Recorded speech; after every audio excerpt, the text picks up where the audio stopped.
One of the best parts of this job is going to be, I can't wait till the debate. He has not spent a day in a combat zone.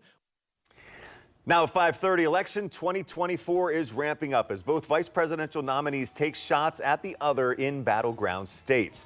Thanks for staying with us tonight at 5:30. I'm Doug Petcash in for Angela. And I'm Andrew Kinsey. Today, Vice President Kamala Harris and her new running mate held their first full day of campaign events, making stops in Wisconsin and Michigan, both battleground states.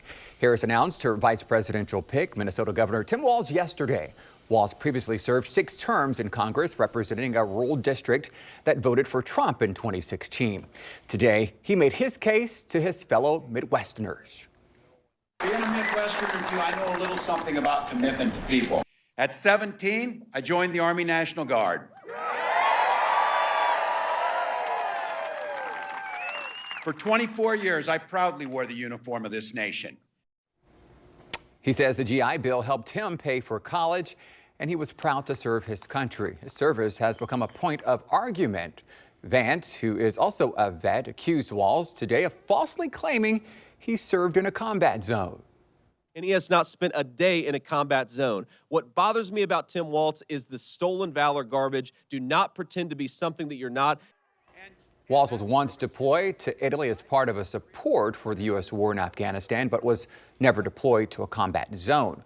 Walz's candidacy is the latest in a whirlwind of a few weeks of major developments in the race for the White House. Between Trump choosing Ohio Senator J.D. Vance as his running mate, President Biden stepping aside for Vice President Kamala Harris, and now the new VP pick, Americans have a lot to catch up with. With all of that happening in a relatively short time frame, we hit the street to hear what people think about the way the race is shaping up.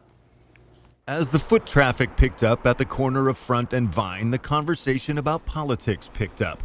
People stopped walking to stand in front of our camera and give us their thoughts on the presidential race. Those for Harris. But I think it's a good choice. I think she's qualified, and I think she is ready to do the job. And those for Trump. And I just really think that we need Trump back in there. Others intrigued by the history of Biden stepping aside. I think it's very interesting because you never seen it before. You never seen it happen. And the possibility of more history. I think that the president should be a woman.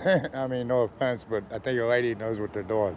Most of those we talked to on camera say recent developments have energized them about the race, whether it's Harris now at the top of the ticket or J.D. Vance as Trump's running mate. Both of them. I think it's amazing that Kamala Harris is running.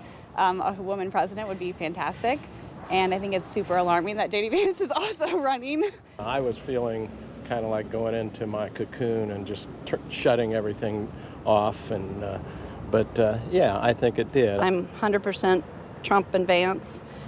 Thank you for Ohio for giving them to us. Julie from Minnesota is in town for a conference, but she's not a fan of Harris's VP pick, Minnesota Governor Tim Walz. With George Floyd and everything, how it was handled, just everything has been very, very, very sad on what has happened to our city. Our city of Minneapolis is a ghost town. Dave Hunter of Columbus believes Walz is a good choice, and I don't have anything good to say about J.D. Vance or Donald Trump, so I'll just leave it at that. Cobus Vanderwatt is a U.S. citizen originally from South Africa. He has his own perspective on this race. Respectfully, whether it's Kamala Harris, whether it's Trump, at the end of the day, we can just pray and hope that they'll do the right thing for the people in the U.S. Now, we talked to dozens of people on the corner of Front and Vine. Most turned down a request for an on-camera interview, many of them saying they don't follow politics closely or don't know enough about the race to share their thoughts.